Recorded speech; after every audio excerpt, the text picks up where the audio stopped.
Bonjour à tous, nous sommes donc dans la sixième étude du prophète Ézéchiel et nous abordons donc les chapitres 11, 12 et 13. Nous allons parler de Ézéchiel à Jérusalem, transporté par l'Esprit, où il va faire des miracles, des signes pour sa génération. Et puis ensuite, nous allons parler de ce que dit Ézéchiel des faux prophètes et à la fin même des prophétesses. Ézéchiel chapitre 11, donc, Ézéchiel est transporté à Jérusalem. L'Esprit m'enleva et me transporta à la porte orientale de la maison de l'Éternel, à celle qui regarde vers l'Est, vers l'Orient. Et voici, à la porte, à l'entrée de la porte, il y avait 25 hommes. Et je vis au milieu d'eux Zaazania, fils d'Azur, et Pélatia, fils de Benaja. C'était des 25 chefs du peuple devant cette porte. Ézéchiel était en déportation à Babylone. Il était déporté là-bas sur les rives de l'Euphrate. Mais cette fois-ci, il vint physiquement à Jérusalem, transporté par l'Esprit. Vous voyez, l'Esprit m'enleva et me transporta. Et on va comprendre que cette fois-ci, déjà précédemment, il y avait eu des visions, mais cette fois-ci, il semble venir physiquement transporté. Il pouvait avoir été téléporté, comme l'évangéliste Philippe dans Acte 8, ou bien l'Esprit, cela peut vouloir dire que l'Esprit avait disposé les circonstances pour qu'il puisse revenir d'une façon ou d'une autre. Le texte ne nous dit pas. Mais tout cela avait été conduit par l'Esprit. Mais cette fois-ci, le prophète était bien à Jérusalem, car plus loin, il va faire un trou dans la muraille. Et nous allons en parler. Il lui fut donné de voir ce que faisaient les responsables de la ville de Jérusalem. Comme les armées chaldéennes n'étaient pas loin et que la menace se précisait, ces responsables se réunissaient pour donner de très mauvais conseils, n'écoutant jamais les paroles du prophète Jérémie qui, lui, était là. L'Éternel me dit, fils de l'homme, ce sont les hommes qui méditent l'iniquité, ça veut dire le péché, et qui donnent de mauvais conseils dans cette vie. Ils méditaient des choses mauvaises. Ils commentaient peut-être ces prophéties en disant qu'elles n'étaient pas pour ce temps, les prophéties d'Ézéchiel, de Jérémie, mais qu'au contraire, c'était le temps d'envisager la reprise économique, d'investir en bâtissant. Et ils disent, ce n'est pas le moment. C'est pas le moment, c'est pas maintenant que les jugements viendront, tout ce que dit Jérémie, tout ce que disent les autres prophètes. Il y avait Uri qui avait parlé aussi, la prophétie d'Ézéchiel devait être connue, mais ils disent, c'est pas le moment, tout ça, il n'y est pas, vous voyez, vraiment, mais c'est pour beaucoup plus tard. Comme ces temps-ci, il y a peut-être des jugements qui viennent sur le monde, il y a toujours des gens pour dire, mais pensez-vous, c'est pour beaucoup plus tard. Pour l'instant, il va y avoir la reprise économique. Vous avez remarqué, on est en plein Covid, mais le pétrole remonte parce qu'il y a déjà des gens qui pensent qu'avec le vaccin, on va en sortir tout de suite, que tout ça, ce sera oublié, ce sera passé, qu'on va faire des grosses affaires parce que ça va repartir. Et là, donc, les Chaldéens vont partir, la menace va partir, les faux prophètes l'annoncent, nous, on le croit, c'est le moment d'investir, c'est le moment de bâtir des maisons, la ville et la chaudière économique, et nous sommes la viande, c'est-à-dire ce qui est de fort là-dedans. C'est pourquoi prophétise contre eux, prophétise, fils de l'homme, c'est pas fini. Mais encore une fois, la main de Dieu fut sur Ézéchiel pour leur parler. Alors l'Esprit de l'Éternel tomba sur moi. Vous voyez, l'Esprit de Dieu tombe. C'est plusieurs fois qu'elle est tombée, cette expression-là. Il me dit, ainsi parle l'Éternel. Vous parlez de la sorte, maison d'Israël, et ce qui vous monte à la pensée, je le sais. Vous avez multiplié les meurtres dans cette ville. Vous avez rempli les rues de cadavres.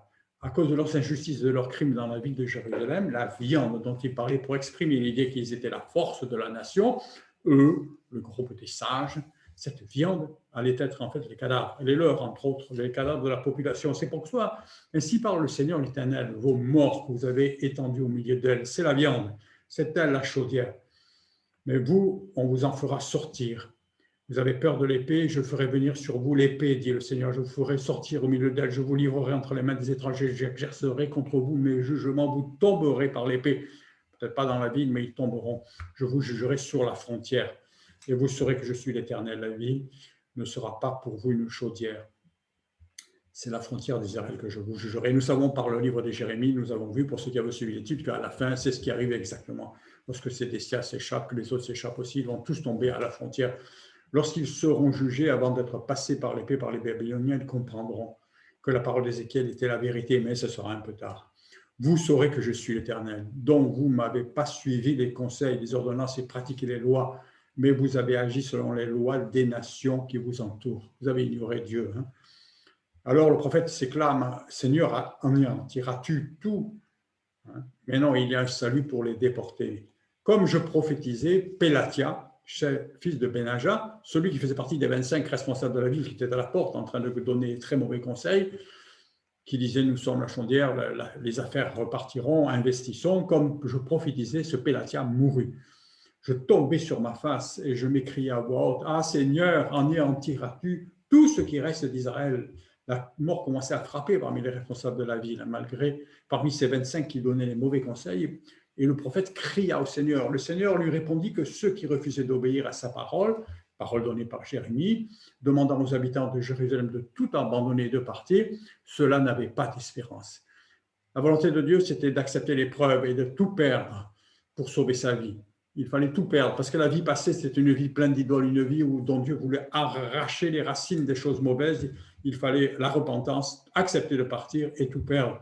Et la parole de l'Éternel nous fit adresser en ces mots, Fils de l'homme, ce sont tes frères, ceux de ta parenté et la maison d'Israël tout entière, à qui les habitants de Jérusalem disent, restez loin de l'Éternel, le pays nous a été donné en propriété. Vous voyez, Ézéchiel faisait partie des gens déportés à Babylone qui étaient partis pendant les premières vagues. Et c'est les responsables de Babylone, de Jérusalem, qui voulaient faire les affaires. Ils étaient bien contents qu'ils étaient partis. Je leur dis, vous restez là-bas, ne venez plus, ne nous embêtez pas. Maintenant, Dieu nous a donné la ville. Il vous a fait partir et c'est nous qui la gardons et c'est nous qui allons faire le business. Les religieux de Jérusalem et d'autres dans la ville parlaient aux déportés, dont Ézéchiel faisait partie, sur les rives de l'Euphrate.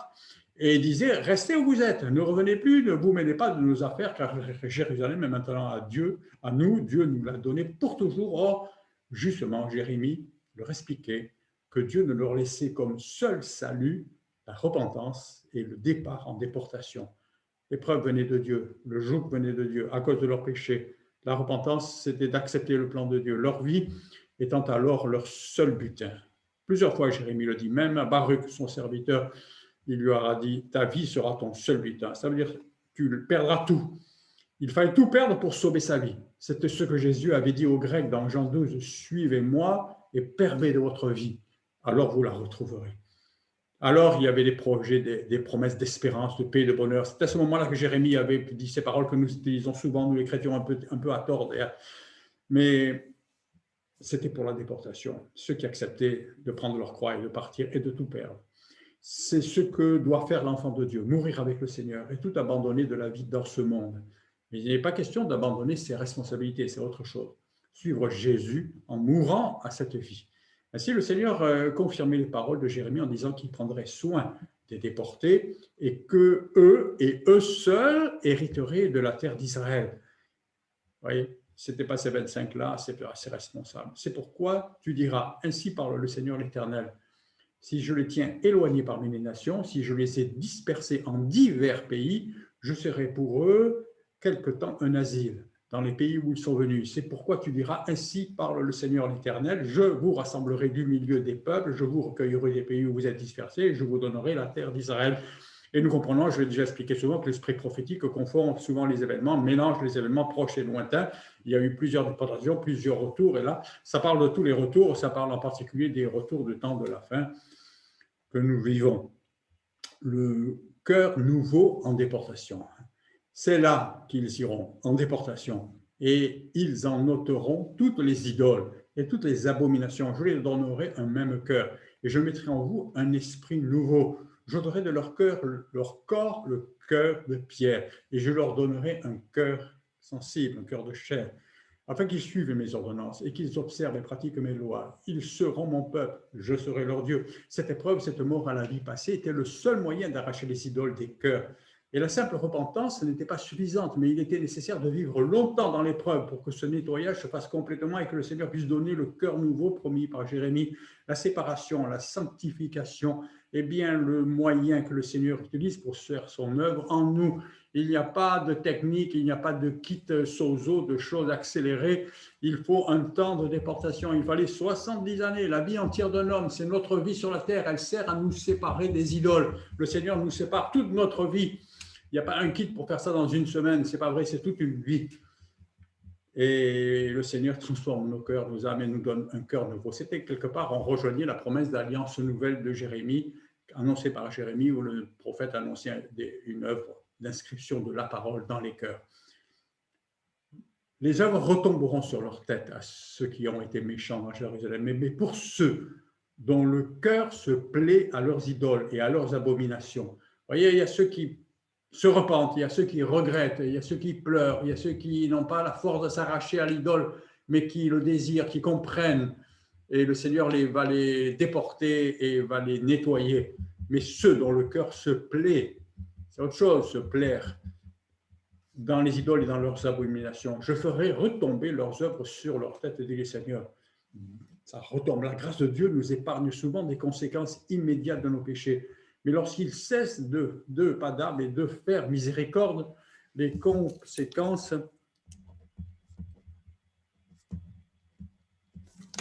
de nos péchés nous atteignent. Si le Seigneur retire sa main, celui qui soutient toutes choses, sa miséricorde soutient la colère en particulier, mais si Dieu arrête un instant de faire grâce, les conséquences de nos péchés nous atteignent, elles nous écrasent. Si Dieu retirait sa miséricorde, ce n'était pas par esprit de vengeance, mais c'était du fait qu'il voyait que les conséquences devenaient trop graves. Ainsi, la miséricorde de Dieu est limitée par elle-même. La miséricorde de Dieu met des limites à elle-même dans ce sens. En effet, en patientant, le Seigneur ne détruit pas toujours immédiatement le pécheur, mais lorsque celui-ci persiste à avoir été plusieurs fois averti, patienter encore, devient trop dangereux pour ses voisins. Il est en train d'infecter tout le monde et dépasser une limite dans la miséricorde accordée aux pécheurs se changerait en un manque de miséricorde pour les voisins qui seraient injustement voués à une contamination mortelle. Ainsi, il y a un temps où trop c'est trop. Et le Seigneur leur dit, vos péchés vous retomberont sur votre tête. La gloire quitta le temple, elle va quitter la ville, et maintenant la gloire de Dieu, cette vision, ce char, avec les chérubins, avec les roues, avec le feu, avec la lumière, avec les reins, avec la vue du ciel, toute cette multitude d'anges bruyants avec leurs ailes, ces chérubins déployèrent leurs ailes, accompagnés des roues, les roues gigantesques, avec tous ces yeux qui sont ces milliers, ces millions d'anges qui obéissent et qui fonctionnent tous dans une grande harmonie. Et la gloire de Dieu d'Israël était sur eux. En haut, il y avait ce ciel de cristal et au-dessus un trône, et au-dessus de ce trône, de l'airain, du feu et la figure d'un homme. La gloire de l'Éternel s'éleva. C'était cette vision qui revient. Dieu venait de dire, le péché retombera dessus. Si le péché allait retomber, nous venons de dire que c'est parce que la miséricorde se retirait. Et ce qui sort de la ville de Jérusalem, c'est la gloire de Dieu. Et la gloire de Dieu se retire. Elle s'était déjà retirée du lieu très saint, elle s'était mise dans la ville, à la porte du temple, et maintenant nous la voyons dans une étape définitive, quitter la ville. Mais elle ne va pas très loin. Elle se plaçait sur la montagne qui est à l'orient de la ville, c'est-à-dire le mont des Oliviers. La gloire quittait la ville de Jérusalem et s'arrêtait sur le mont des Oliviers, qui n'est pas loin, comme attendant la venue de Jésus, qui devait venir y prier. Ensuite, dans le livre d'Ézéchiel, il n'est plus jamais question de cette gloire jusqu'à l'établissement du temple du millénium, construit sur une haute montagne après le retour de la gloire de Jésus, sa seconde venue sans péché. Donc, Ézéchiel voit sortir la gloire de la ville de Jérusalem. C'est un moment très triste. Dieu se retire, mais il ne s'en va pas très loin. Il s'en va sur ce mont des Oliviers. Il voit la ville, mais il laisse faire. Et c'est pour ça que les péchés vont leur retomber sur la tête. Lorsque Jésus reviendra établir son royaume, il est dit dans le prophète Zacharie qu'il posera ses pieds sur ce mont des Oliviers qui se fendra en deux. Il y a un grand mystère et qu'il se créa alors probablement deux montagnes avec une grande vallée. Ceci est une hypothèse eschatologique pour interpréter Zacharie 14, 4, 5, les versets. Alors, les chapitres 40 à 44, j'ai pris 40 à 44, mais c'est 40 à 47, en fait, jusqu'à la fin. Les 7 derniers chapitres d'Ézéchiel parlent d'un temple établi sur une haute montagne, pas loin de Jérusalem, mais pas à Jérusalem, mais proche de Jérusalem. Il est donc clair que ce temple n'aura strictement rien à voir avec le temple que certains rabbins souhaitent construire à Jérusalem. Ce temple qui accueillera l'Antichrist, ce n'est pas celui-là. Jésus va établir un temple beaucoup plus grand, proche de Jérusalem, sur une haute montagne. Toujours est-il que sur cette montagne, qui résultera peut-être de cet ébranlement du mont des Oliviers qui se séparera en deux, peut-être y aura-t-il une élévation d'une partie, la gloire se manifestera à nouveau en relation dans ce temple. Donc la gloire est partie se placer sur le mont des Oliviers, on ne va plus jamais en parler, et à la fin des temps, elle apparaîtra sur une haute montagne proche de Jérusalem, où il y aura le temple. Notons qu'il y a une difficulté quant à cette aventure eschatologique. Pour vous relire note. Nous n'affirmons rien, nous proposons.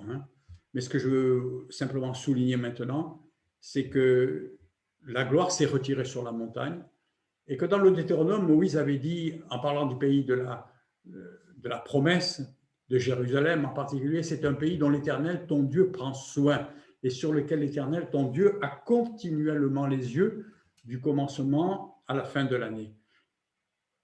Dieu nous avertissait par Moïse que sur ce lieu-là, Dieu a constamment les yeux. Ce qui nous laisse penser qu'il est probable que cette gloire qui s'est retirée sur le mont des Oliviers et qu'on voit réapparaître sur une grande montagne à la fin, proche de Jérusalem, où sera construit le nouveau temple, cette gloire s'est peut-être jamais retirée de cette région parce que Dieu a continuellement les yeux. Et les yeux, nous l'avons vu, c'est ces anges, ces millions d'anges, ces milliards d'anges qui forment ces grandes roues gigantesques, qui sont là, qui voient tout, qui vont partout, qui se déplacent à la vitesse plus grande que la lumière, etc. Les roues représentaient tous les yeux de la gloire de Dieu qui comptent tellement.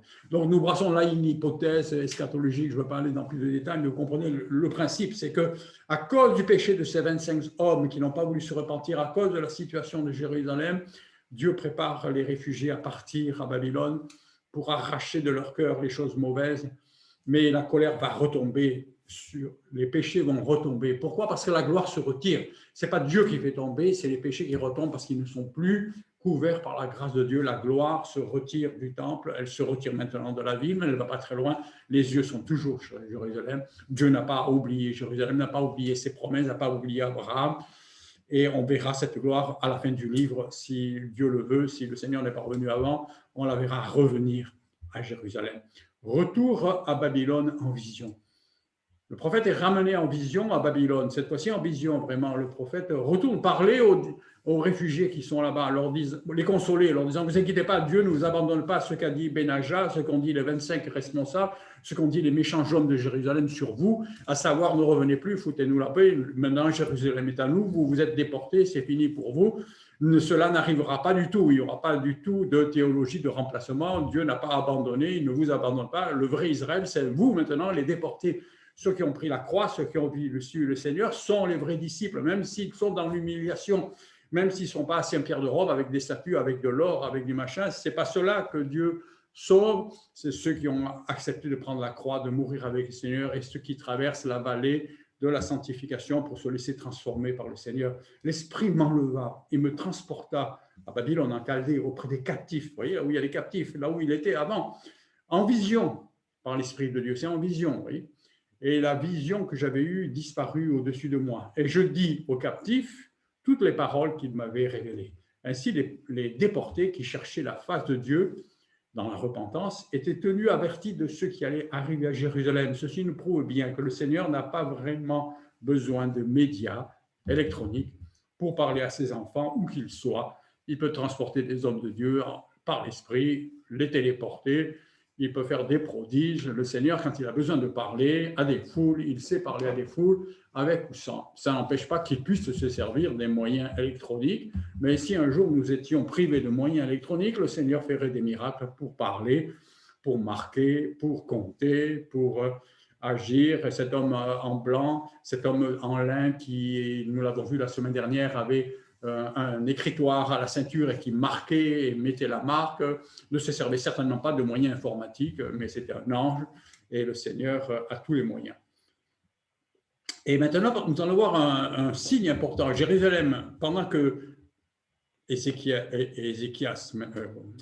le prophète Ézéchiel, il y a trop de prophètes dans l'histoire. À Jérusalem, le prophète Ézéchiel va percer la muraille de façon miraculeuse pour être un signe. Ce sera un signe de la même force, de la même nature que lorsque Moïse a ouvert la mer Rouge. Quelquefois, on ne le réalise pas bien. Il va faire un signe pour marquer cette génération, pour les ramener, essayer encore une fois de les ramener à Dieu. La parole de l'Éternel nous fut adressée en ces mots. Fils de l'homme, tu établis au milieu